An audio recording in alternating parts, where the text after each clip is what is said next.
Hello, and welcome to another episode of Filmmaker, the show where I sit down with outstanding women in media production and discuss their journeys. I'm your host, Ashley Jones, a television production student with a passion for learning the ins and outs of the industry. Our guest today is Angie Gregory. She is a Murray State University alumna that went out to California to follow her dreams to act, write, and direct in the film industry, and has been working professionally for 17 years. In this episode, she will share with us her journey to the career she has made for herself, some interesting stories about acting roles, the lessons she has learned along the way, and the advice she has for being a woman in the industry of media production. Enough with the chit-chat. Let's get started.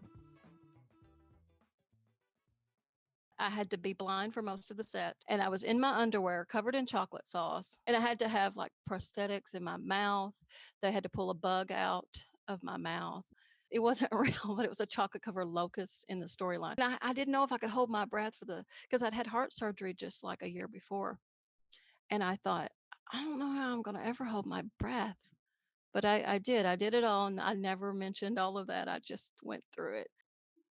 Angie is discussing her role as a dead corpse in the season 13 finale of CSI, Crime Scene Investigation. This role paved her way into becoming a part of the Union. This significantly pushed the development of her career and became the beginning of having critical recognition. I remember when they said the powers that be want to advance you. You're now going to be in the union. And I was just like, okay, this is great. You always wonder how you're going to get in. I never thought it was going to be that way. I remember my teacher, Ron Morgan, was like, I don't usually see freshmen just jump in like this. They're usually a little like you want to just kind of jump. I'm like, I'm ready. I've been ready. I'm born ready. Let's go. So that's just, my personality. Angie Gregory is from Benton, Kentucky, and was a student in the Marshall County School District. She cannot remember a time when she was not fascinated by movies growing up. When she reached high school, she took every step she could to further involve herself in television production. I did the news, on camera talent, behind the scenes. I ran the camera a lot. I was floor manager. I was just involved in all aspects that I could get my hands on that they would let me do. When you're a little nerdy student, you're kind of in tune with, I know I want to do this for the rest of my life. So I want to get it right now.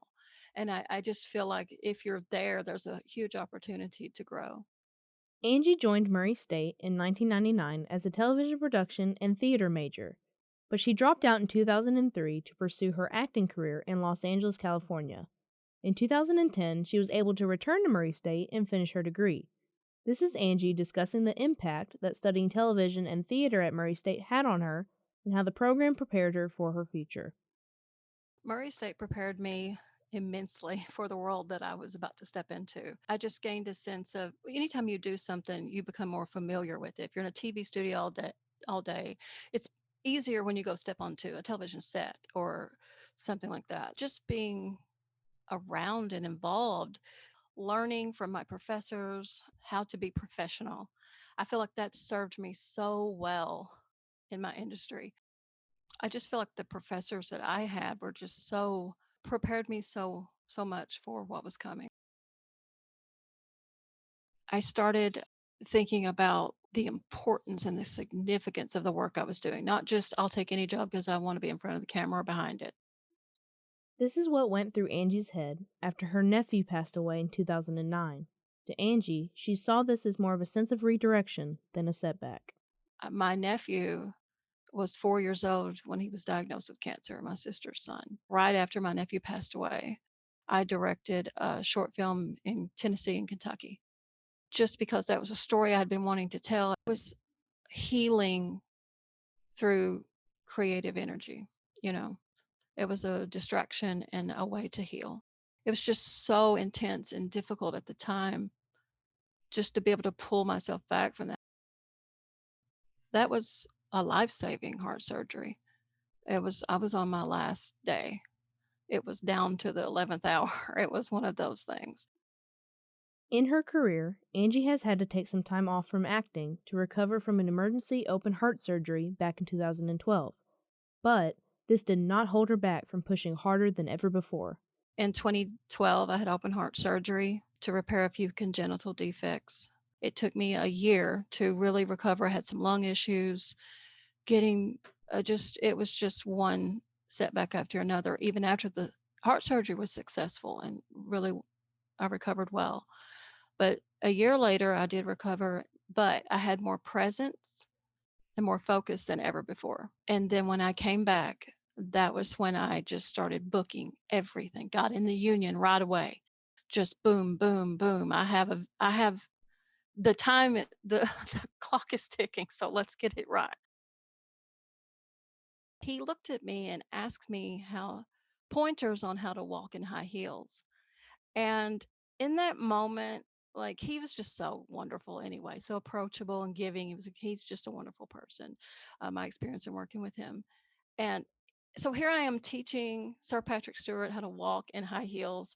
And it just kind of struck me how awesome my job is. Angie never imagined that one of her favorite memories would be working with Sir Patrick Stewart in Blunt Talk and teaching him how to walk in heels.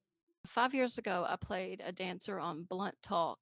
It was a show on the Stars Network starring Sir Patrick Stewart. And he was in full drag. Okay. And I was playing a honorary bearded lady. So we were just having fun. And we're in this beautiful mansion on set, chatting it up with Patrick Stewart and teaching him to walk in heels. It was just like that was a really good day. I can't say too much about it because it's still in the early development stages, but I feel like it will be shelved next to Gillian Flynn or Dorothy Allison. Currently, Angie is working on writing a book set in Western Kentucky. I am writing a novel. A few years back, I was signed with a literary agent in New York City, and I was working on a novel. My agent abruptly quit the business. Everyone on her roster without an agent. The book I was writing, I had changed it so much to please her because it was more of a beach read, and I feel like my work is deeper than that. I don't believe in mistakes anymore. I don't believe in mistakes because everything is a learning experience. If you can learn from it, you may have to repeat it 5 times or whatever. But if you can learn from it, then it's a lesson and you can grow from it. Angie is discussing her outlook on mistakes and how she has had to change her perspective over time. One time when we were doing Blunt Talk, I had on these crazy shoes that didn't fit me, and there was all these wires, and we had to exit. Well, they were like, don't trip over the wires. Well, guess what? I did. I don't care because the thing you're not supposed to do is turn around and go, oh my God, I'm so sorry. I'm so sorry. You're just quiet and you stop. And when they cut, you're done. You don't have to keep apologizing. I think that's something that women especially do a lot is apologize, over apologize. I've learned to say this.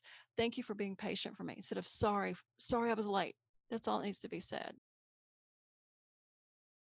I think that's a very important thing that I didn't get when I first moved to California because everybody's just about the talk. And we're on the red carpet tonight and we're doing this and we're doing that. The red carpet's everywhere out here. You, that's okay. That's just like the flex of it. But the actual work and what you're doing, that's what I'm here for.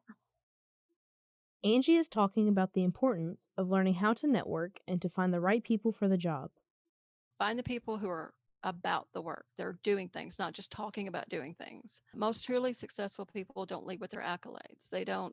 They're too busy making things happen to tell you all the things they're working on and all that. And you get in with a troupe like that that's really working and really advancing, and you'll always have quality work because people remember who helped them go up. And so you just get in with people who are actually doing quality work. When I'm on something good, I can appreciate it so much more because I've been on some really crappy projects. As an actress, Angie emphasizes the importance of being more selective in what roles and productions you involve yourself in. When I first got here, I was just so ready to work that I was just taking all kinds of crap, you know? And that's okay too, because you do learn and you do build and you have to see what's good, you have to see what's bad too. I've had some off the rails experiences just from word of mouth. Oh, this person will come work for you. Well, that wasn't the best idea in hindsight. As a filmmaker, Angie discusses that if she was to start all over again, that she would have a better budget to hire qualified professionals to work alongside her, instead of those who are suggested to her only by mouth. I would get a decent budget to start with instead of just taking people that want to do it for a hobby because they're not as committed generally from my experience. I'd pay qualified people to do their jobs well. I'd research people thoroughly before working with them. If I could do it differently, I think I would hold stronger to my voice, but be a little more open to suggestions. As a writer, Angie wishes she would have been more open to edits and suggestions that were given to her. She also discusses how being open to criticism will make you better at being creative. I feel like you do need the constructive criticism thing. I feel like when I was younger, I had such a wall against it. I just wanted everything I did to be good. I didn't want to hear that something needed to be adjusted. But from letting that go and learning, oh wow, yeah, I see now. And I'll go back. I kept all my stuff from, like, a lot of my stuff from Murray State. And I'll go back and read it now and cringe. I thought it was golden at the time.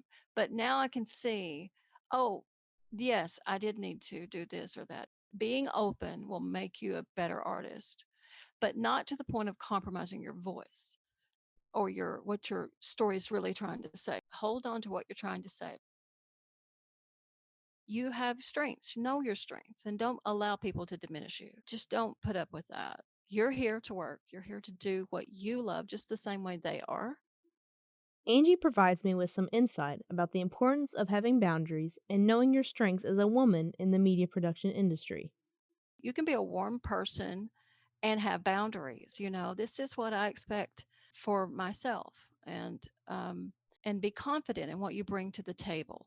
I've seen women too many times just be shucked up by men. Oh, this isn't a job for a woman or whatever. Oh, okay. But they're really mad on the inside, but they don't say it. Be confident in what you bring to the table, what you can contribute to any project or any situation. I would just say know your strengths, stand up for yourself, and have a clear idea of what you want to do and just do the work. Your work will speak for you. Do your work well, and at the end of the day, what this person or that person thinks does not matter. You are the one that lives with yourself. Working in a male dominated industry can be intimidating, but Angie says don't feel like you have to prove yourself. Just tune out the noise. You have to not assume what people are thinking, even if you're right. You have to just, I used to do a lot of things to prove myself. I just do it now because I enjoy it. I wouldn't take it too deep, because if they think that about you, it's not really personal. They're telling you everything about them and their limited views and their limited closed mind. So it takes time to change people's hearts and minds. So in that meantime, you have to be having fun and you have to be enjoying your work. Thanks for listening to Filmmaker. I hope you enjoyed my discussion with Angie Gregory and listening to her stories and what she has learned from being a part of the film industry. In the next episode, I talk with Emily Spivey, a former WPSD employee who is doing a variety of content creation in Oklahoma. If you enjoyed this episode, please share it with others, post about it on social media, or leave a rating and review. That is all for this episode of Filmmaker. Until next time.